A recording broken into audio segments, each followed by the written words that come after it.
आपको इस क्वेश्चन में कहा है एक बेटा रूम है, कमरा है, जिसकी लेंथ 4 मीटर है और ब्रेथ बेटा 3 मीटर 50 सेंटीमीटर है। बेटा आपको कहा है ये जो रूम है इसमें आपको कारपेट लगाना है, गलीचा लगाना है।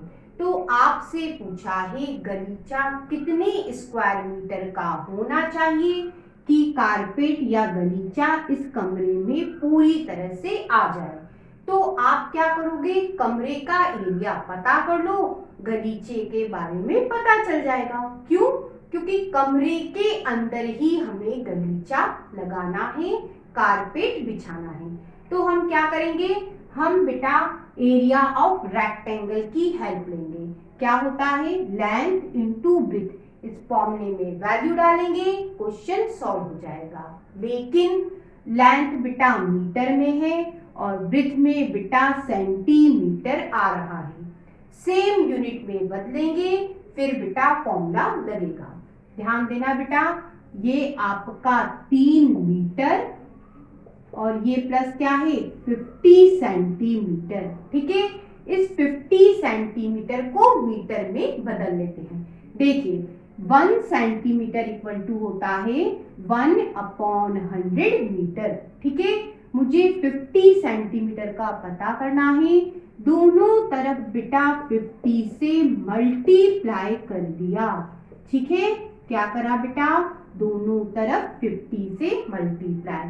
ध्यान देना, 0 से 0 कैंसल, ये कितना हुआ 50 सेंटीमीटर। इसे 5 के टेबल से कैंसल करो, 5 1 जा 5, 5 2 जा 10, कितना आया बेटा 1/2 मीटर। और ध्यान देना 50 सेंटीमीटर 1/2 को 0.5 मीटर आप लिख सकते हो, है ना, पॉइंट में लिख सकते हैं इसको। ठीक है, तो 50 सेंटीमीटर कितना हुआ 0.5 मीटर के बराबर, ये 3 मीटर। और बच्चों इसे लिखा मैंने 0.5 मीटर, दोनों को जोड़ो 3.5 मीटर। हमने मीटर में बदल लिया। अब बेटा एरिया निकालेंगे। फॉर्मूला क्या है, लेंथ, लेंथ कितनी है 4, ब्रेथ कितनी है बेटा अब 3.5। ठीक है, सिंपल तरीके से दोनों का हम मल्टीप्लाई करते हैं।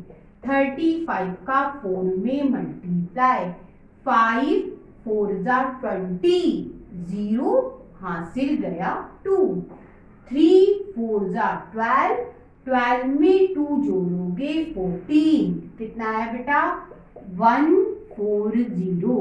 अब पॉइंट की बारी, पॉइंट कहाँ लगाओगे बेटा, यहां से पता चलेगा। पॉइंट बेटा 1 नंबर के बाद है, सॉल्यूशन में भी बेटा पीछे से 1 नंबर के बाद हमने लगा दिया। एरिया क्या आया बेटा, मीटर में लेना है 14 मीटर स्क्वायर। ये बेटा कारपेट का एरिया है जो बेटा इस रूम में क्या होगा, बिछेगा। बच्चों आपको इस क्वेश्चन में कहा है फ्लोर है बेटा, फर्श है, जिसकी लेंथ 5 मीटर है और ब्रेथ बेटा मीटर है।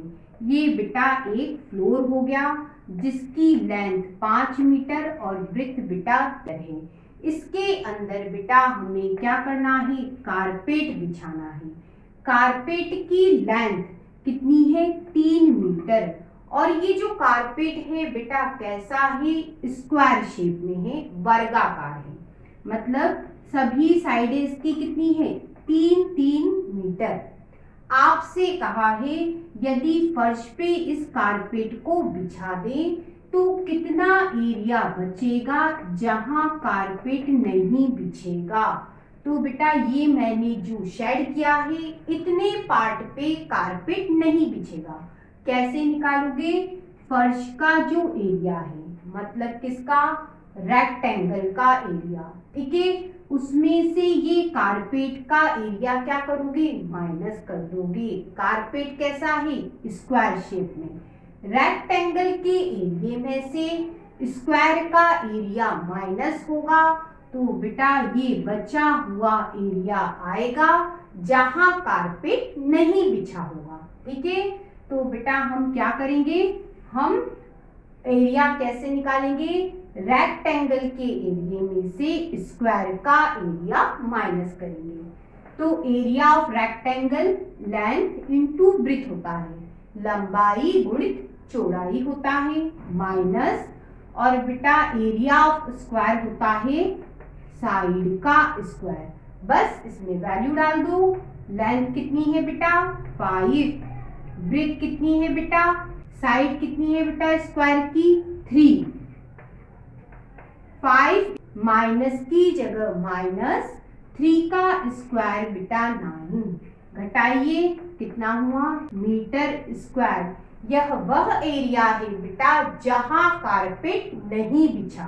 बच्चों आपको इस क्वेश्चन में कहा है बेटा एक लैंड है, ठीक है, जमीन का टुकड़ा है बेटा, उसकी लेंथ 5 मीटर है और ब्रेथ बेटा 4 मीटर है। ठीक है, इस लैंड में बेटा 1 मीटर की क्या बनाई है, क्यारियां बनाई है, कितनी 5, एक मीटर की बेटा 5 क्यारियां बनाई है। इस तरह से फूलों की बेटा क्यारियां हैं, फ्लावर बेड है, कितनी है 5। तो उन्होंने बोला है ये जो क्यारियां हैं ये कैसी हैं, स्क्वायर शेप में है, वर्गाकार है बेटा। तो आपसे कहा है इस जमीन पर यदि 5 क्यारियां स्क्वायर शेप में बना दी गई तो अब इस लैंड का कितना एरिया बचा वो हमें निकालना है। हमें बेटा ये वाला एरिया पूछा है। हम क्या करेंगे, हम बेटा पूरे लैंड के एरिया में से इन 5 फ्लावर बेड का एरिया माइनस कर देंगे, तो बेटा हमें बचा हुआ एरिया मिल जाएगा। अब बेटा शुरुआत करते हैं। आपको लैंड की लेंथ और ब्रेथ दे रखी है, तो लैंड का एरिया कैसे निकलेगा, एरिया ऑफ रेक्टेंगल से। वह क्या होता है L into B, length into breadth, ये पूरा एरिया माइनस क्या करेंगे एरिया ऑफ स्क्वायर, वो क्या होता है भुजा का वर्ग, साइड का स्क्वायर। लेकिन क्यारियां कितनी है बेटा 5 है, तो 5 से क्या करोगे मल्टीप्लाई, 5 फ्लावर बेड का एरिया पता चल जाएगा। अब लेंथ देखो कितनी है 5, ब्रेथ कितनी है बेटा 4, साइड कितनी है बेटा, ये है आपकी फ्लावर बेड की साइड 1, तो बेटा 1 का स्क्वायर इंटू 5, ये कितना होगा 20, ये माइनस, ये बच्चों 1 होगा, 1 का 5 में मल्टीप्लाई 5, घटाइए कितना हुआ 15 मीटर स्क्वायर। ये बेटा वह एरिया है जहां पे क्यारियां नहीं है, या आप कहिए क्यारियों के अलावा लैंड में बचा हुआ एरिया है।